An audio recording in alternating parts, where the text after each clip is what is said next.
चलो ये भी रीड कर लेती हूँ। अरे वाह, ये क्वेश्चन तो मुझे आता है। Okay, next one. वाह, ये क्वेश्चन भी मुझे आता है। चलो मैं सारा पेपर रीड कर लेती हूँ। चलो अब मुझे सारे क्वेश्चंस आते हैं और इसीलिए मैं इस पेपर को लिखना शुरू करने वाली हूँ। तो चलो फटाफट से इस पेपर को लिखना शुरू करते हैं। पर ये क्वेश्चन नंबर वन जो मुझे इतने अच्छे से आता था, दिमाग में क्लिक क्यों नहीं हो रहा है यार? मतलब ब्लैकआउट क्यों फील हो रहा है मुझे? ऐसा क्यों फील हो रहा है जैसे कि मुझे ये याद नहीं आ रहा? क्योंकि अभी तो मुझे याद था, कुछ तो लिखा हुआ था। मतलब ना, पेज नंबर 22 के लेफ्ट हैंड साइड पे स्टार्टिंग फ्रॉम वन कुछ तो एक वर्ड था। बेचारी, ऐसा आपके साथ में भी होता है ना एग्जाम के अंदर, है ना? हम कितनी बार ऐसा करते हैं कि पूरा पेपर उठाते हैं और पूरा पेपर उठाकर पूरा का पूरा पेपर जो है वो पढ़ डालते हैं, ठीक है? और पूरा पेपर रीड करने के बाद में हम जब पेपर देखते हैं, और इंग्लिश का पेपर खास करके जब आप देखोगे, आपको सब आता होगा, आपको सब कुछ आता होगा, एंड यू फील कि यार मुझे तो सब आता है, मेरे को सारे क्वेश्चंस आते हैं और मैंने सारे क्वेश्चंस कर देने हैं। उसके बाद में जैसे जैसे आप वो क्वेश्चन डेवलप करने लगते हो, उसका आंसर आप करने लगते हो, तो आपको एक एक क्वेश्चन के अंदर कभी कोई एक पॉइंट आप मिस कर रहे हो, कहीं पर कोई वर्ड आपको याद नहीं आ रहा है, कोई टर्म याद नहीं आ रहा है, कोई लिक्विड डिवाइस याद नहीं आ रहा है, ऐसा होता है। हम इसे ब्लैकआउट भी बोलते हैं। कितनी बार तो आपने मुझे कमेंट सेक्शन के अंदर बताया, मैम आंसर लिखते लिखते ना मैं तो ब्लैकआउट ही हो जाता हूँ, मुझे तो ऐसा लगता है जैसे कि पता नहीं मैं कुछ तो अभी सोच रहा था, अब दिमाग से उड़ गया। ऐसी ही कुछ मिस्टेक्स आप लोग करते हो एग्जाम के अंदर, और आज उन सारी कॉमन मिस्टेक्स को मैं आपके लिए लेकर आई हूँ। और ये वीडियो को एकदम एंड तक देखना, ताकि इनमें से कोई भी मिस्टेक आप अपने एग्जाम के अंदर ना करो और एग्जाम में इनकी वजह से नंबर ना कटवाओ। तो सबसे बड़ी और कॉमन मिस्टेक होती है पूरे पेपर को एक साथ पढ़ना, क्योंकि इससे आप ब्लैकआउट हो जाते हो। एक्चुअली एकदम ऐसा है जैसे कि आपका कंप्यूटर है, दिमाग है ना, और जैसे ही आप क्वेश्चन पढ़ते हो तो एकदम से वो क्वेश्चन से रिलेटेड सारी चीजें जो है वो एकदम ट्रिगर हो जाती है। आपको सीधे ये यूट्यूब चैनल याद आने लग जाता है, हाँ मैम ने यहाँ पर ये वाला चैप्टर पढ़ाया था, और फिर मैम ने वो वाला जोक बताया था, सब कुछ याद आने लग जाता है। और एक एक क्वेश्चन के साथ में आपको सारे के सारे टैग जो है दिमाग में खुलते रहते हैं, एंड देन जैसे ही आप किसी एक क्वेश्चन का आंसर लिखते हो और उसका एक पॉइंट डेवलप करने लगते हो, बाकी के पॉइंट्स आपके दिमाग से चल जाते हैं। इसीलिए सबसे अच्छा तरीका होता है आपको क्वेश्चन पेपर को क्वेश्चन बाय क्वेश्चन रीड करना चाहिए। क्वेश्चन नंबर वन रीड किया, उसका आंसर किया, क्वेश्चन नंबर टू रीड किया, फिर उसका आंसर किया। ये आपको नेगेटिव अप्रोच से भी बचाएगा। बहुत बार ऐसा होता है कि पूरा पेपर पढ़ लेते हैं हम लोग, और कोई एक क्वेश्चन हमें टफ लग रहा होता है क्योंकि हमने उसे एक ही बार रीड किया है ना। अब उसमें हमें पूरे टाइम पूरे पेपर के दौरान बस यही फील हो रहा होता है, यार वो क्वेश्चन नहीं आता, यार वो क्वेश्चन नहीं आता, यार 5 नंबर गए मेरे तो 100 मार्क्स। आप बस वो सोचते रहते हो, जबकि अगर उसे आप एकदम काम होकर और फिर से रीड करोगे तो आंसर आ जाएगा। पर क्योंकि अब आपकी अप्रोच ही नेगेटिव हो गई है, कोई आंसर आपको याद नहीं दिला सकता। एंड दैट इज व्हाई आपको पूरा पेपर फुल टू नहीं पढ़ना चाहिए, आपको क्वेश्चन बाय क्वेश्चन जो है आपके पेपर को सॉल्व करना चाहिए। मैं क्वेश्चन पेपर को कैसे अप्रोच करें, कौन सा सेक्शन पहले करें, कौन सा बाद में, इस पे अलग से वीडियो लेकर आऊंगी, बट ये सबसे बड़ी गलती है। इसके बाद में आपके पास में जो नेक्स्ट बड़ी मिस्टेक है वो है wrong start to the paper. अब देखो क्या होता है, कभी कभी हम गलत स्टार्ट कर देते हैं पेपर को, जिसकी वजह से भी टाइम इशू पैसेज इतना ज्यादा स्ट्रॉन्ग नहीं है। अब वो क्या करते हैं ना, वो गलत पहले रीडिंग कॉम्प्रहेंशन पैसेज उठा लेंगे। अब इतना ज्यादा स्ट्रॉन्ग नहीं है तो क्या करेंगे, वो 15 मिनट के लालच के अंदर आ जाएंगे रीडिंग टाइम के, और उसकी वजह से पहले वो उठा लेंगे। अब जैसे ही उन्होंने वो पिक किया, उसमें लगा दिया 1 घंटा 1.5 घंटा लग गया, क्योंकि एक एक क्वेश्चन को करने में 40-40 मिनट लिए जा रहे हैं। आपने 20 नंबर का पेपर सॉल्व किया है और उसके अंदर आपको एक लग चुका है। आप 15 मिनट आपके रीडिंग टाइम के मिला के अब आपके पास बचा कितना टाइम है, और पूरा 60 नंबर का पेपर बचा हुआ है। और उसके बाद में क्या होगा, जो लिटरेचर सेक्शन आपने इतने अच्छे से पढ़ा है, जो आपको इतने अच्छे से आता है, उसके क्वेश्चन छूटेंगे। और ये पैनिक के अंदर कि मैं ज्यादा टाइम ले रहा हूँ, रीडिंग कॉम्प्रहेंशन के क्वेश्चन खराब जाए। तो यहाँ पर ये दोनों ही प्रॉब्लम हो ही जा रही है। तो इसके लिए कोशिश करो कि आप अपने पेपर को करेक्ट स्टार्ट दो। फिर मैम मैं कहां से स्टार्ट करूं, रीडिंग कॉम्प्रहेंशन से नहीं करना तो मेरी बात सुनो, इसमें 3 सैंपल पेपर का रूल लगाओ। कोई भी 3 सैंपल पेपर उठा लो, एक मान लो तुम सीबीएसई का सैंपल पेपर उठा लिया, एक सीबीएसई का प्रैक्टिस पेपर उठा लिया, और एक मान लो मेरा मॉक पेपर उठा लिया जो 21 तारीख को है। अब ये तीनों पेपर उठाए, हर एक सेक्शन से तीनों पेपर को शुरू करो। पहले वाले पेपर को रीडिंग सेक्शन से शुरू करो, दूसरे वाले पेपर को राइटिंग सेक्शन से, और तीसरे वाले पेपर को आप लिटरेचर सेक्शन से शुरू करो। अब तीनों का ही कंप्लीशन टाइम नोट कर लो, और तीनों में इंडिविजुअल सेक्शन को कितना टाइम लग रहा है वो नोट कर लो। अगेन आपको पता चल जाएगा आपकी स्टाइल कौन सी है, आपको पता चल जाएगा कि कैसे आप पेपर को आपको शुरू करना चाहिए, जिससे आप सही टाइम पर अपने पेपर को खत्म कर सको। ऑलराइट, नेक्स्ट आपका जो सबसे बड़ा गलती होता है वो ये है कि आप रीडिंग कॉम्प्रहेंशन को हरी में करते हो। यार आप है ना लिटरेचर सेक्शन जो है वो पढ़ के गए हो, इसकी वजह से वहां पर जो क्वेश्चन आप देख लेते हो उनका आपको अंदाजा लग जाता है। बहुत सारे क्वेश्चन हम ऑलरेडी डिस्कस कर चुके होते हैं, तो उनका भी आपको अंदाजा लग जाता है। अब उन्हें आप एक बार रीड करते हो, आपको थोड़ा आइडिया लग जाता है, आप लिखने लगते हो, समझ में आता है। रीडिंग कॉम्प्रहेंशन में तो अनसीन पैसेज है, उन्हें एक बार रीड करके और तुरंत अटेम्प्ट करने लग जाते हो, वो गलत है। कभी कभी तो ये भी हो सकता है कि आपने जो रीड किया है वो क्वेश्चन ही ना हो। तो रीडिंग कॉम्प्रहेंशन को कभी भी हरी में अटेम्प्ट नहीं करना चाहिए। यहाँ पर आपको ज्यादातर जो क्वेश्चन है वो एमसीक्यूज पूछे जाते हैं, जिसकी वजह से रॉन्ग आंसर्स आपके निकल कर आ सकते हैं, आते हुए नंबर आप खो दोगे। ऑलराइट, इसके बाद में नेक्स्ट हो सकता है नॉट फोकसिंग ऑन फॉर्मेट और फ्रेमिंग। अब जब भी ऐसा होता है कि आपके राइटिंग सेक्शन के अंदर आप एंटर करते हो तो आप फॉर्मेट को या तो इतना ज्यादा इंपॉर्टेंस नहीं देते हो या ज्यादा इंपॉर्टेंस सिर्फ फॉर्मेट को दे देते हो। मैं इतने बच्चों को देखती हूँ जो कमेंट सेक्शन को एकदम स्पैम करे हुए होते हैं फॉर्मेट को लेके। अरे हर एक क्वेश्चन में फॉर्मेट एक नंबर का आएगा, तुम कंटेंट को स्ट्रॉन्ग करो, तुम्हें कंटेंट पे भी इक्वल फोकस करना चाहिए, तो तुम्हें format as well as framing पे इक्वल फोकस करना चाहिए। सिर्फ ये नहीं करना है कि ठीक है वहां पर भी आपने ये ध्यान दिया फॉर्मेट सही होना चाहिए, फॉर्मेट सही होना, हाँ फॉर्मेट देखो, but at the same time आप अपने कंटेंट को भी चेक करते रहो, उसकी फ्रेमिंग को भी चेक करते रहो। सिर्फ फॉर्मेट से एक नंबर मिलेगा। अगर तुमने धांसू फॉर्मेट दिया और तुमने एक भी चीज नहीं भूली है ना तो भी एक ही नंबर मिलेगा। तो ये जो तुम फॉर्मेट के वीडियोस रिपीट पे देखे जा रहे हो ना सारे लोगों के, इनसे तुम्हें कुल मिला के 4 नंबर मिलेंगे 20 में से, इससे ज्यादा कुछ नहीं मिलने वाला। तो फॉर्मेट से सिर्फ वो मिलेगा, जो कंटेंट है वो बहुत ज्यादा इंपॉर्टेंट है, तो दोनों को इंपॉर्टेंस देना जरूरी है। जब आप पेपर लिख रहे होंगे आपको सिर्फ फॉर्मेट से कुछ नहीं मिलेगा, तो यहाँ पर ये ध्यान रखना है कि दोनों पे इक्वल इंपॉर्टेंस आनी चाहिए।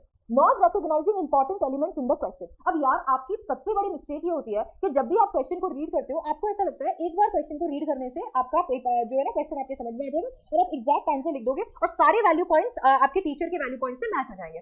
यार बहुत बार बच्चे मुझे ये भी कहते हैं कि मैम जब आप पेपर सॉल्व करवा रहे होते हो तब हमें पेपर आसान लगता है और जब हम सॉल्व कर रहे होते हैं तब डिफिकल्ट लगता है। मैं आपको दोनों बातों का एक ही सोल्यूशन बताती हूँ। जब मैं पेपर सॉल्व करवाती हूँ, आपने मेरे क्वेश्चन के रीड करने का टेक्निक देखा होगा, मैं जरूर आपको यहाँ पर एक बार पेपर जो है क्वेश्चन जो है वो इंग्लिश में पढ़ के बताती हूँ एंड देन उसे ट्रांसलेट करके बताती हूँ। मतलब मैं क्वेश्चन को 2 बार ऑलरेडी आपके लिए रीड कर देती हूँ, तब जाके आपके लिए वो क्वेश्चन सिंप्लीफाई होता है। मैं सारे एलिमेंट्स को अच्छे से फोकस करके बता रही होती हूँ कि देखो यार यहाँ पर इसका सेंडर्स एड्रेस लिखा हुआ है, ये देखो अपने को यहाँ पर इसका नाम मिल गया है। आप वो करते ही नहीं हो, आप सीधा एक बार आपने रीड कर दिया, वो भी जोन आउट होकर।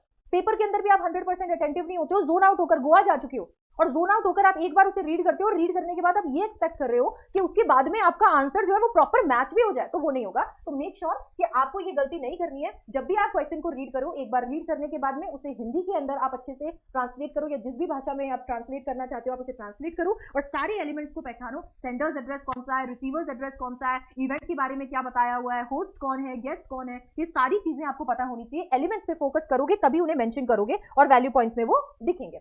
नोटिस को आपने रॉन्ग अप्रोच से अगर किया, writing notice with a wrong approach, अगर आप इसे रॉन्ग अप्रोच से स्टार्ट करते हो तो भी गलत है। मैम नोटिस को कोई रॉन्ग अप्रोच से कैसे शुरू कर सकता है? आई टेल यू, आपको एग्जाम के अंदर एक क्वेश्चन दिया गया और वो जो क्वेश्चन है उस क्वेश्चन के अंदर बोला गया कि आप सच एंड सच डिपार्टमेंट के सेक्रेटरी हो, ठीक है, आप सच एंड सच डिपार्टमेंट के सेक्रेटरी हो, आपको एक मीटिंग बुलानी है जिसके अंदर आपको डिस्कस करना है कि कैसे हमारे स्कूल के पेड़ पौधे जो हैं वो मरे जा रहे हैं और हमें यहाँ पर उनके लिए कुछ करना चाहिए। और क्या होता है, जैसे ही आप लोग ये क्वेश्चन पढ़ते हो, इस क्वेश्चन को पढ़ के आपका दिमाग आपको पता है क्या बताता है, आपका दिमाग आपको सोल्यूशन देता है, कहते पेड़ पौधे मर रहे हैं, रुको मैं आपको सोल्यूशन देता हूँ, और आपका दिमाग वहां पर आपको सोल्यूशन देने लग जाता है, ऐसे करो, ऐसे बचाओ, ये वाले पेड़ लगाओ, ऐसे पानी देना चाहिए, ये खाद देनी चाहिए। नोटिस है ये, मीटिंग के लिए बुलाना है, ये सब तो मीटिंग में डिस्कस करेंगे, आपको सिर्फ नोटिस में एजेंडा बताना है, सच एंड सच एजेंडा से इस मीटिंग के लिए आ जाओ, दैट्स इट।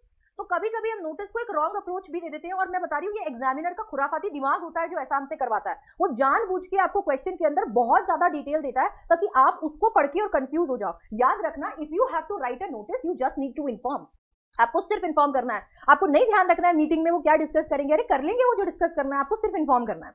ओके, कभी कभी जो सबसे बड़ी गलती आप इन्विटेशन में करते हो, checking so many copies and मेरे को पता चला जो सबसे बड़ी प्रॉब्लम है वो ये है कि सेंडर रिसीवर इशू हो रहा है इन्विटेशन के अंदर। मतलब बहुत बार ऐसा होता है कि आपको यही पता नहीं चल रहा होता है कि कौन यहाँ पर होस्ट है, कौन यहाँ पर गेस्ट है, कौन सेंडर है, कौन रिसीवर है। बहुत बार ऐसा होता है और खास करके रिप्लाई वाले क्वेश्चन के अंदर ऐसा होता है। तो प्लीज ये ध्यान रखिएगा कि जब भी आप क्वेश्चन पढ़े, आप छोटा सा एक बार उसे सिंप्लीफाई कर लें। आप सिंप्लीफाई कर लीजिए, ए ने बी को इन्विटेशन भेजा और बी ए को रिप्लाई कर रहा है, तो बी लेटर भेजेगा तो बी हो गया सेंडर, किसको भेजेगा, ए को भेजेगा तो ये हो गया रिसीवर। आप क्या करते हो, आपको जैसे ही सेंडर रिसीवर याद आता है तो आप इन्विटेशन के जोन में चले जाते हो कि अरे नहीं नहीं पर इन्विटेशन तो ए ने भेजा था ना, तो सेंडर तो वो हुआ ना, ऐसा हो जाता है। तो आपको ये ध्यान रखना पड़ेगा, खास करके रिप्लाई में ये सेंडर और आपके रिसीवर का बहुत बड़ा गलती होता है। अच्छा, इसके अंदर आपको एक और कमाल का गलती बताती हूँ। मान लीजिए जैसे प्रयास है, ठीक है, प्रयास ने क्या किया, प्रयास को मैंने बोल दिया, मैंने कहा आप प्रयास आपको अपनी आंट के लिए एक इन्विटेशन ड्राफ्ट करना है और वो जो आंट के लिए आपको इन्विटेशन ड्राफ्ट करना है उसमें आंट जो है वो अपने ऑफिस पीपल को बुलाएगी यानी कि कलीग को बुलाएगी, ठीक है, तो वो अपने ऑफिस पीपल को बुला रही है, आप इन्विटेशन बनाओ। प्रयास ने बोला ऑफिस पीपल नहीं, पहला दिमाग में क्या गया, आंट के साथ। अब प्रयास क्या सोचेगा, अपना रिलेशन आंट के साथ, तो बोलेगा ये तो हमारा इनफॉर्मल रिलेशन है, वो क्या करने लग जाएगा, इनफॉर्मल इन्विटेशन बनाने लग जाएगा। जबकि इनवाइट मेरे को किसको करना है, ऑफिस पीपल को। हमेशा याद रखो ऐसे पॉपुलर क्वेश्चन आते हैं जिसमें आप XYZ पर्सन बना दिए जाते हो, होस्ट कोई और होता है, गेस्ट कोई और होता है। तो आप कंफ्यूज मत हो जाया करो कि आप होस्ट हो, गेस्ट हो, क्या हो। आप यहाँ पर राइट कर रहे हो इस इन्विटेशन को, आप इस इन्विटेशन को बना रहे हो आंट के बिहाफ पे। होस्ट आंट ही है, और आपको रिश्ता डिफाइन करने के लिए कि इनफॉर्मल या फॉर्मल इन्विटेशन है, आंट और ऑफिस पीपल के बीच में देखना है ना, कि आपके और आंट के बीच में या आपके और ऑफिस पीपल के। ना तो आपको आपका और ऑफिस पीपल का देखना है, ना आपका और आंट का, सिर्फ आंट और ऑफिस पीपल। ये आपको ध्यान रखना चाहिए। तो बहुत बार ऐसी गलतियां जो है हो जाती है, तो मेक श्योर कि आपको पता रहना चाहिए कि फॉर्मल है, इनफॉर्मल है इस चीज से, एंड साथ ही साथ सेंडर और रिसीवर कौन है। इसके बाद में आता है आपका कार्ड लेटर का फॉर्मेट, इनफॉर्मल इन्विटेशन और रिप्लाईज, जो अभी भी मैंने एक्सप्लेन किया। बहुत बार ऐसा हो जाता है कि कार्ड बनाना है, लेटर बनाना है, आप कभी कभी लेटर बनाना होता है उसमें कार्ड बना देते हो, कभी कार्ड बनाना होता है लेटर बना देते हो। प्लीज इसको अच्छे से चेक करो। लेटर तभी बनाना है जब एक स्पेसिफिक इंसान को भेजना होता है।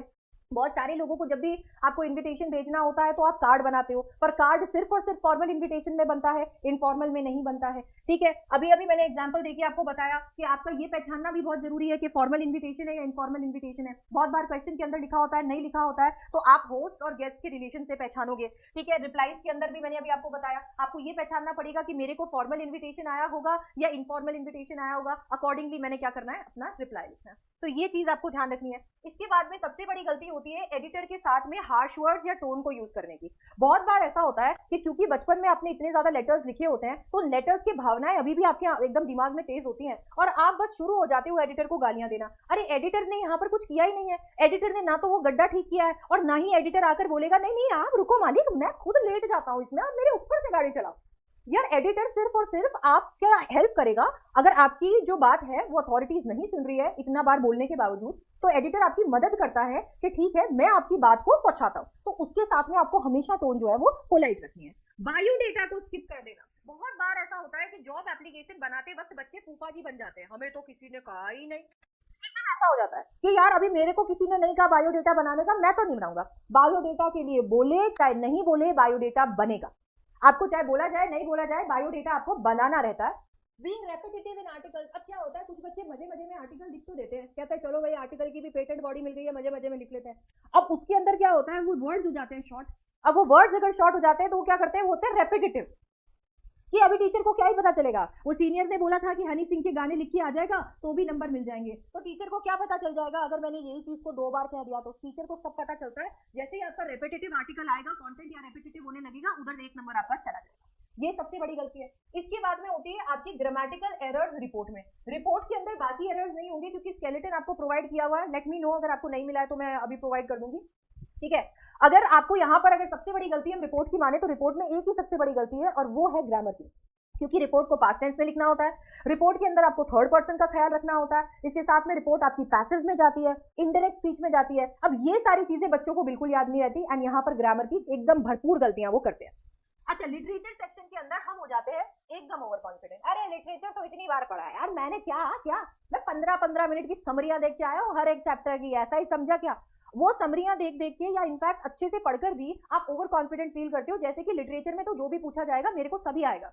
हमेशा जब पेपर को करो तो एक अप्रोच अपनी ये रखनी है कि सामने वाला जो चेक कर रहा है वो इंग्लिश के बारे में कुछ नहीं जानता, और मैं क्वेश्चन बाय क्वेश्चन देखूंगा कि मुझे क्या आता है। कभी भी अप्रोच ऐसी नहीं लेकर चलनी है मेरे को तो सब आता है, मैंने तो ये कर देना है वो कर देना है। ओवर कॉन्फिडेंस में सिली मिस्टेक्स होती हैं। कॉन्फिडेंस आपको रखना चाहिए कि मैं बिल्कुल हर एक क्वेश्चन यहाँ पर सॉल्व करके जाऊंगा, हर एक क्वेश्चन में कोई क्वेश्चन नहीं छोड़ के जाऊंगा। ओवर कॉन्फिडेंस नहीं होना चाहिए, सिली मिस्टेक्स हो जाती है। अच्छा, इसके बाद में आपको ध्यान रखना है, कभी कभी क्या होता है आपको ऑप्शंस दिए जाते हैं। अब ये ऑप्शंस आपको राइटिंग सेक्शन में भी मिलते हैं और लिटरेचर के अंदर भी मिलते हैं। सबसे बड़ी गलती होती है गलत ऑप्शन सेलेक्ट कर लेना। आपको 2 नोटिस के ऑप्शन मिल गए, आपने क्या कर दिया, एक में आपको कुछ दिख रहा था, एक में कुछ दिख रहा था। आपको कभी कभी क्या होते हैं, रॉन्ग अलार्म्स मिलते हैं। आपको ऐसा लगता है, आपका दिमाग होता है ना, ऐसा नहीं होता आपका दिमाग को आपको कुछ ऐसे इंस्ट्रक्शंस दे रहा होता है और फिर भी हम वो करते हैं ऐसा। तो आपको ना कभी कभी रॉन्ग अलार्म्स मिलते हैं। आपको ऐसा लगता है जैसे कि आपको ना एक पर्टिकुलर क्वेश्चन के अंदर ज्यादा आता है, बट जब आप उसे डेवलप करने बैठते हो तो उतना नहीं आता है। तो हमेशा कोशिश करना कि एकदम आपका, मैं आपको बता दे रही हूँ, आप 60 मार्क्स 100% लेकर आओगे। आप 60 मार्क्स 100% लेकर आओगे। ये 60 से 80 का सफर जो है ना, वो सिर्फ वो बच्चे तय करेंगे जो एक्स्ट्रा ऑर्डिनरी है। और उसके लिए मैं आपको ये भी बता देती हूँ, सबसे ज्यादा मैटर करता है आपके 3 घंटे। एक बार को सारी चीजें साइड में हो जाती हैं, आपने साल भर क्या पढ़ा, आपने कितने सैंपल पेपर लगाए, कितने वीडियोस देखे, सब साइड हो जाता है। सिर्फ ये मैटर करता है कि 3 घंटे में आपने क्या किया, और वो 3 घंटे में आपका जो प्रूडेंस होता है ना कि यार मैं ये वाला क्वेश्चन है, ये वाला क्वेश्चन करूंगा, ये वाला क्वेश्चन मेरे को छोड़ना है, वो आपके काम आता है। ऑप्शंस को लाइटली मत लो, ऑप्शंस को आपको पहले से तय करना चाहिए, और वहां पर जाकर भी अपना दिमाग जो है, क्योंकि हम बहुत इंडिसाइसिव होते हैं, हम कितने इंडिसाइसिव होते हैं, हम डिसीजन जिंदगी में ले नहीं पाते हैं, लोगों को ब्लॉक अनब्लॉक कर रहे होते हैं। तो ये तो फिर भी क्वेश्चन है कि ये ए वाला करूं कि बी वाला करूं, कि ये वाला करूं, ये वाला नहीं, इसका 3 पॉइंट आता है, इसका 2 पॉइंट आता है। तो आप ना अपना डिसीजन बहुत ही काम माइंड होकर और ट्रिगर वर्ड्स के बेसिस पे करो, किसमें आपको कितने ज्यादा आइडियाज आते हैं, उसी के बेसिस पे करेक्ट चॉइस आपको मेक करनी चाहिए। क्योंकि जो सबसे बड़ा प्रॉब्लम यहाँ पर हो रहा है वो यही है कि हम लोग सब बच्चों की वोकैबुलरी और बच्चों की वर्ड लिमिट पे एम्फसाइज कर रहे हैं। इतने बच्चों से मैंने बात की और बच्चे इतना ज्यादा प्रेशराइज हो गए, इतना ज्यादा प्रेशराइज हो गए हैं कि उनको फोकस पूरा वर्ड लिमिट पे है। नहीं, वर्ड लिमिट के अंदर आना चाहिए, नहीं मैम, अरे तू कंटेंट तो लिख, वर्ड लिमिट के अंदर फिट होना नेक्स्ट बात है। कभी कभी सिर्फ इस वजह से कि तुम्हें बहुत फैंसी वर्ड्स लिखने हैं या तुम्हें वर्ड लिमिट मेंटेन करनी है, बच्चे कंटेंट पे कॉम्प्रोमाइज करने लगे हैं। ये आपके जो सीबीएसई है उनका कभी भी ये मोटिव नहीं था। सीबीएसई कभी ये नहीं चाहता था कि आप अपने कंटेंट पे कॉम्प्रोमाइज करो और उसके बाद में आप अपने वर्ड लिमिट पे फोकस करो, आप सिर्फ उस पे फोकस करो या वोकैबुलरी पे फोकस करो। सीबीएसई सिर्फ ये चाहता है कि आप वो आंसर लिखो, अपना वो कंटेंट लिखो जो आपका बेस्ट है, उसमें आप एग्जैजरेशन से बचो। क्योंकि इससे दो चीजें होती है, अगर मैं ज्यादा बोलने लग जाती हूँ तो उसमें मेरा टाइम वेस्ट होता है, ठीक है, मेरा अगर मैं ज्यादा लिखूंगी मेरा टाइम वेस्ट होगा और नंबर मुझे उतने ही मिलेंगे। इसके साथ में जो चेकर है उसका भी टाइम वहां पर वेस्ट होता है, मैं कॉन्क्रीट आंसर नहीं ढूंढ पाती। तो अगर आपका कंटेंट दमदार है तो वोकैबुलरी जो आपकी एनसीईआरटी की वोकैबुलरी है, उस वोकैबुलरी के साथ में अगर आपके 10 से 15 वर्ड्स ऊपर भी जा रहे हैं तो चलेगा। आप ये नहीं कर सकते हो कि 150 वर्ड्स का आर्टिकल लिखना है उसे आपने 250 में लिखा है, वो पॉसिबल नहीं है। और वो मैं रेकमेंड भी नहीं करूंगी, इसके लिए नहीं करूंगी क्योंकि अगर आप वो चीज कर लेते हो तो आपका टाइम बहुत चला जाएगा, इतने में तो आप एक और चीज लिख देते है ना। तो आपको ये याद रखना है कि जी बिल्कुल आपको वोकैबुलरी पे ध्यान देना है, आपकी बेसिक वोकैबुलरी जो लिटरेचर के अंदर वर्ड मीनिंग होते हैं वो, और साथ ही साथ में आपका बेसिक आपका जो वर्ड लिमिट है थोड़ा अपने दिमाग में रख दिया कि यार मेरे 150 वर्ड 3 पैराग्राफ में आते हैं, बस मेरे को 3 पैराग्राफ का आंसर लिखना है, जी खोल के मैंने मेरे अपने आप को एक्सप्रेस करना है, ये आपको ध्यान रखना है ना। इस पे ज्यादा फोकस मत करो, इतना नहीं कि कंटेंट कॉम्प्रोमाइज हो जाए, जो बहुत बार होता है। इसके बाद में आता है नॉट एक्सप्रेसिंग योर सेल्फ। बहुत बार ऐसा होता है, बच्चों को ऐसा लगता है जैसे इंग्लिश नहीं हो गया है, साइंस हो गया या कोई थ्योरी सब्जेक्ट हो गया। अरे आपको यहाँ पर कोई थ्योरम्स नहीं दिए हुए हैं जो आपको प्रूव करने हो रहे होते हैं, ठीक है, आपको यहाँ पर लिटरेचर फीलिंग से होता है। तो आपसे हम एक्सपेक्ट भी ये करते हैं कि जब आप आंसर लिखोगे तो उसके अंदर वो फुल टू फीलिंग आप डालोगे। तो कभी भी अपने आप को एक्सप्रेस करने से डरो मत। आपके दिमाग के अंदर जो थॉट्स में डालती हूँ ना एक्सप्लेनेशन के अंदर, जो मैं आपके सामने एग्जाम्पल्स दे रही होती हूँ, उन एग्जाम्पल्स के अकॉर्डिंग अपने दिमाग में एग्जाम्पल्स बनाओ, सिचुएशंस बनाओ और अपने आप को एक्सप्रेस करो। क्योंकि वही बच्चा जो अपने आप को एक्सप्रेस करेगा वही सबसे बेस्ट आंसर लिखेगा। यहाँ पर अब रटे रटाए आंसर के जमाने गए, अब नहीं रटे रटाए वाले आंसर लिखने होते हैं। तो मेक श्योर कि आप उसमें कॉम्प्रोमाइज ना करें। इसके बाद में जो सबसे बड़ी गलती होती है वो होती है क्वेश्चन ही गलत इंटरप्रेट कर लिया। ये तो आपका क्वेश्चन ही गलत इंटरप्रेट हो गया है, ये सारे का सारा प्रॉब्लम ही यहीं से शुरू हो गया। आपने क्वेश्चन पढ़ा, अब वो क्वेश्चन बात किसी चीज पे कर रहा है और आपने क्या किया, पार्शियल अंडरस्टैंडिंग के साथ में क्वेश्चन कर दिया। ये बहुत बड़ी गलती हो सकती है, खास करके लॉन्ग आंसर क्वेश्चन के अंदर ये हो सकता है, और शॉर्ट आंसर क्वेश्चन के अंदर तो ये शॉर्ट आंसर में तो होता ही है। तो आपको दोनों के अंदर थोड़ा सा पेशेंटली क्वेश्चन को रीड करना चाहिए। शॉर्ट आंसर क्वेश्चन के अंदर ये होता ही क्यों है, क्योंकि शॉर्ट आंसर क्वेश्चन आप अपने दिमाग से ऐसे सोचते हो जैसे बचपन में आया करते थे, किसी एक इवेंट से उठकर आ जाएंगे एंड आपने उसका आंसर दे देना है। जबकि अब शॉर्ट आंसर क्वेश्चन थीम के बेसिस पे, ऑथर की स्टाइल के बेसिस पे, रिलेशन के बेसिस पे ऐसे क्वेश्चन आ रहे हैं। तो you need to understand that. फिर इसके बाद में आता है आपका लॉन्ग आंसर क्वेश्चन, जिसमें कभी तो पैरेलल ड्रॉ करने के लिए बोल देते हैं, इमेजिन करने के लिए बोल देते हैं, कॉन्वर्सेशन लिखने के लिए बोल देते हैं कि डायलॉग्स लिखो। तो यू नीड टू अंडरस्टैंड कि क्वेश्चन क्या कह रहा है, किनके बीच की बात है, क्या कॉन्क्रीट थीम अगर कोई दिया हुआ है तो क्या थीम है, वो समझने के बाद आप अपने आंसर को शुरू करो। चाहे 1 मिनट और ले लो उसे रीड करने के लिए क्वेश्चन को, ताकि आप करेक्ट आंसर लिख पाओ। एक जमाना हुआ करता था कि हम लोग बोला करते थे कि इंग्लिश के अंदर कभी भी इनकरेक्ट आंसर्स नहीं होते हैं, बट आजकल इंग्लिश के अंदर इनकरेक्ट आंसर्स होते हैं। बहुत बार आपसे पूछा कुछ और जाता है, इंटरप्रिटेशन आप कुछ और करते हो और लिखते कुछ और ही हो, जो वैल्यू पॉइंट से मैच नहीं होता, नंबर चले जाते हैं। झंडा लेकर चलती हूँ कि आपको इंट्रोडक्शन, डिटेल और कंक्लूजन के अंदर अपने आंसर को डिवाइड करना चाहिए, ठीक है, ये पूरा मोर्चा हमने निकाला। अब इसके साथ में सारे के सारे लोग इसे फॉलो भी करने लग गए। अब बच्चों के लिए जब भी मैं आंसर राइटिंग के अंदर बोलती हूँ कि तुम्हें इंट्रोडक्शन, डिटेल और कंक्लूजन में बांटना चाहिए, बच्चे कहते हैं इंट्रोडक्शन, डिटेल, कंक्लूजन, ठीक है मैम पता चल गया। अच्छा, इतनी बार सुनने के बावजूद भी तुम में से कितने बच्चे हैं जो सच में इंट्रोडक्शन, डिटेल और कंक्लूजन में आंसर को डिवाइड करते हैं? बहुत कम, बहुत कम। लोगों को लाखों करोड़ों व्यूज मिल रहे हैं इस चक्कर के अंदर कि तुम उनका इंट्रोडक्शन, डिटेल और कंक्लूजन का थ्योरी देख रहे हो, और वो देखने के बाद तुम उसको यूज भी नहीं करते हो। और क्यों नहीं यूज करते हो? क्योंकि तुम्हें ऐसा लगता है नहीं यार वर्ड लिमिट एक्सीड हो जाएगा, ऐसा है कि इसके बाद में अभी मैं और अगर इसके अंदर ये सारी फ्रेमिंग करूंगी हो सकता है रेपिटेटिव हो जाएगा, हर क्वेश्चन में ये करूंगी रिपीट होने लग जाएगा। अरे तुम सुनो, जब तुम किसी भी क्वेश्चन को एक अब्रप्ट, उसके आंसर को एक अब्रप्ट स्टार्टिंग दे देते हो बिना किसी प्रॉपर फ्रेमिंग के, उस अब्रप्ट स्टार्टिंग से लेकर जो क्वेश्चन है, क्वेश्चन के रेफरेंस तक, मतलब उसकी कंक्लूजन तक आने तक, क्योंकि ये अब्रप्टली आपने स्टार्ट किया है, आपको कितने कॉम्प्लेक्स सेंटेंसेस बनाने पड़ते हैं तब जाकर आप वहां तक आते हो। तो आप जो ये कर रहे हो ये आपकी वर्ड लिमिट को ज्यादा किल कर रहा है, इनफैक्ट ये रेपिटेटिव भी बन रहा है। इसके साथ में क्योंकि कॉम्प्लेक्स सेंटेंसेस बनाए जा रहे हैं, दुनिया भर के कंजंक्शन है इसके अंदर, दुनिया भर के पंक्चुएशन है, तो यहाँ पर ये बिल्कुल भी नहीं करना है कि आप यहाँ पे कहीं से भी शुरू कर रहे हो और फिर अब क्योंकि कंक्लूजन के साथ तो मैच करना पड़ेगा, नहीं तो आंसर क्या हुआ है ना। तो वो अगर आपको मैच करना पड़ेगा, उसको मैच करने के लिए फिर आपको ज्यादा लिखना पड़ता है, ओवर राइटिंग होती है उसके अंदर। इंट्रोडक्शन, डिटेल और कंक्लूजन एक बार ढंग से समझ गए ना, इस फ्रेमिंग के अलावा तुम्हें कोई फ्रेमिंग अच्छी नहीं लगेगी, इसमें तुम्हारे वर्ड्स इनफैक्ट कम यूज होते हैं, बशर्ते आप यहाँ पर की वर्ड्स और की फ्रेजेस यूज कर रहे हो। Not rechecking the paper and then the answer. देखिए बहुत बार ऐसा होता है, इनफैक्ट बहुत ज्यादा फनी रील्स और बहुत जगह हम लोग बहुत ये चीज भी देखते हैं, टीचर्स जो पॉइंट आउट करते हैं कि अरे अच्छा एक लास्ट पेपर भी था, मेरा तो क्वेश्चन ही छूट गया। सबसे बड़ी गलती ये होती है कि बच्चे कभी कभी पेपर पूरी तरीके से चेक नहीं करते हैं। आप जब भी किसी क्वेश्चन को करते जा रहे हैं तो प्लीज उसे सर्कल करते जाइए, सो दैट यू नो कि आपने कौन सा ऑप्शन ऑप्ट किया है और आपने सारे क्वेश्चंस अटेम्प्ट कर लिए हैं क्या, और उसके बाद में अपने आंसर्स को भी एक बार रीचेक कीजिए। कभी कभी क्या होता है कि जब आप फ्लो में लिख रहे होते हो, आपको ग्रामर या किसी चीज का कोई एकदम वो नहीं होता, पर जैसे ही आप थोड़ी देर बाद में जाकर फिर से अपने आंसर्स रीचेक करने जाओगे, आपको ग्रामेटिकल या स्पेलिंग एरर्स दिख सकते हैं, जिन्हें रीराइट करने से आप बहुत नंबर बचा सकते हो। प्रेजेंटेशन रिलेटेड मिस्टेक्स में सबसे पहली मिस्टेक आपकी ये हो सकती है कि आप जोश जोश के अंदर ब्लैक पेन लेकर जा सकते हो। अगर अभी तक अपनी स्टेशनरी नहीं खरीदी और अब खरीदना चाहते हो तो प्लीज केवल पेंसिल और आपके ब्लू पेन ही लेकर जाइए, और वो भी वो पेन लेकर जाइए जो वाटर। इसके साथ में दिक्कत ये होती है कि इंग्लिश के अंदर सारे बच्चे इंपॉर्टेंट पॉइंट्स को अंडरलाइन करते हैं। बेटा ये इंपॉर्टेंट पॉइंट वाली थ्योरी को अपने थ्योरी सब्जेक्ट्स, अपने साइंस, मैथ्स में छोड़ दो यार, इंग्लिश में इंपॉर्टेंट पॉइंट नहीं होता।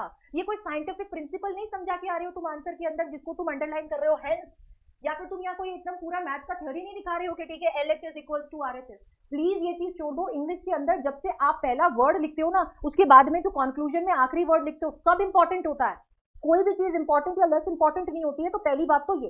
दूसरी बात, बहुत बार आप लोग अनइंटेंशनली कुछ मिस्टेक्स कर देते हो, सिली मिस्टेक्स कर देते हो ग्रामर के अंदर, हमारी भी हो जाती है यार, और स्पेलिंग के अंदर। अगर आपने अंडरलाइन कर रखा है उसके आसपास कुछ, हो सकता था कि टीचर आराम से उसे देखकर और चेक करके निकल जाता, पर क्योंकि अब आपने अंडरलाइन कर दिया है तो यह आ बैल मुझे मार, अंडरलाइन करके हाईलाइट कर दिया, तो अब टीचर कहेगा अरे वाह ये तो दिख गया मेरे को, आधा नंबर गया।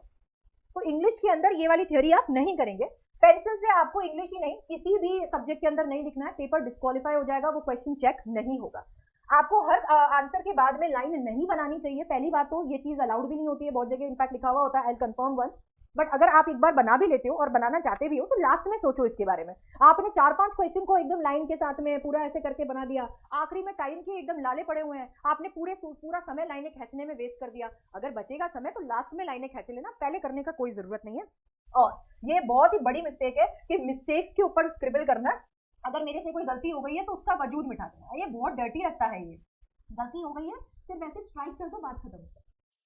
ठीक है, तो ये चीज आपको ध्यान रखनी चाहिए। ये है कुछ ऐसी कॉमन मिस्टेक जो इंग्लिश के पेपर में बच्चे करते हैं। मैं आपके लिए ये मिस्टेक्स वाला वीडियो इसके लिए लेके आई हूँ ताकि आपको एग्जैक्टली पता हो कि आपको क्या क्या नहीं करना है, और अभी से आप इन चीज का ध्यान रख सको जब आप सैंपल पेपर सॉल्व कर रहे हो। That's pretty much it in this video. ये वीडियो अगर अच्छा लगा हो तो प्लीज वीडियो को लाइक कीजिएगा, अपने फ्रेंड्स के साथ जरूर शेयर कीजिएगा, मुझे जरूर बताइएगा कि कौन सी ऐसी मिस्टेक्स हैं जो आप रेपिटेटिवली करते रहते हो, एंड चैनल को भी सब्सक्राइब कर लेना इंग्लिश रिलेटेड वीडियोस के लिए और ऑफ कोर्स यूईटी प्रिपरेशन के लिए भी। I will see you in the next one. Bye bye, take care.